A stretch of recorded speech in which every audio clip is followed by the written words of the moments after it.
জাতীয় মসজিদে জাতীয় কোনো ইস্যু নিয়ে কেউ আসে না। জাতীয় মসজিদ, কিন্তু জাতীয় কোনো ইস্যু নিয়ে এখানে কোরআন সুন্নাহর আলোকে, শরীয়তের আলোকে এই বিষয়ে আমাদেরকে গাইড দেন, এই কথা বলার জন্য এখানে কেউ আসে না।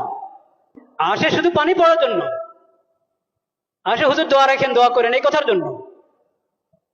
এই কথার জন্য আসে না যে জাতিসংঘের দফতর ঢাকাতে তাদের অফিস করার জন্য, দফতর করার জন্য কথা উঠছে, এটা কি আমাদের জন্য ঠিক হবে? হুজুর কোরআন সুন্নাহর আলোকে একটু বলেন। এটা লালবাগ শাহী মসজিদের খতিবের কাছেও যায় নাই, চকবাদা শাহী মসজিদের খতিবের কাছেও যায় নাই, আন্দরকিল্লার খতিবের কাছেও যায় নাই, বয়তুল মোকাররম জাতীয় মসজিদের খতিবের কাছেও আসে নাই। কেন?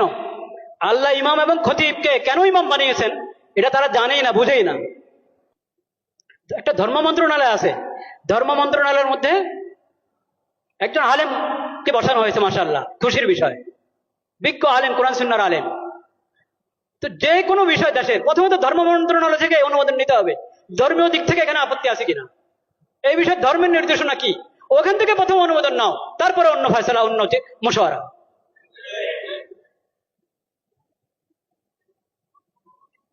লজ্জা মরে যাওয়া উচিত বাংলাদেশিদের, যে তাদের কাছে কোরআন হাদিস থাকতে, নবীজির সিরত থাকতে, তাদেরকে মানবতা শিখাতে আসছে পশ্চিম দেশ থেকে। লজ্জা মরে যাওয়া উচিত।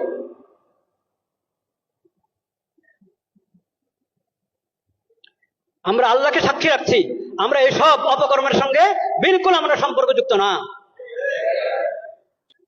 আল্লাহ সাক্ষী, আমরা এই ধরনের সমস্ত কর্মকাণ্ড থেকে সম্পর্কহীন। কাকে এখানে পাঠাবে জাতিসংঘের পক্ষ থেকে? আবাসিক সমন্বয়কারী। ওই আবাসিক সমন্বয়কারী কি জানেন? সমকামী। বলেন নাউজুবিল্লাহ।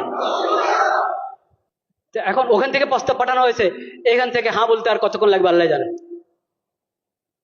যদি বিবেক থাকে, যদি বর্তমান সরকার ভালোই তো করছিল, অনেক কাজ তো ভালোই করছিল, সুন্দর করছিল, এই শেষ সময় যদি নিজের ইজ্জত রেখে যেতে চায়, তাহলে তাদেরকে এই দপ্তর এর ফয়সালা উদ্রোহ করতে হবে এবং এই ধরনের এই বিকৃত মস্তিষ্ক লোকদেরকে, বেহায়া বেলাদা লোকদেরকে এই দেশে আসার অনুমতি দেওয়া থেকে বিরত থাকতে হবে।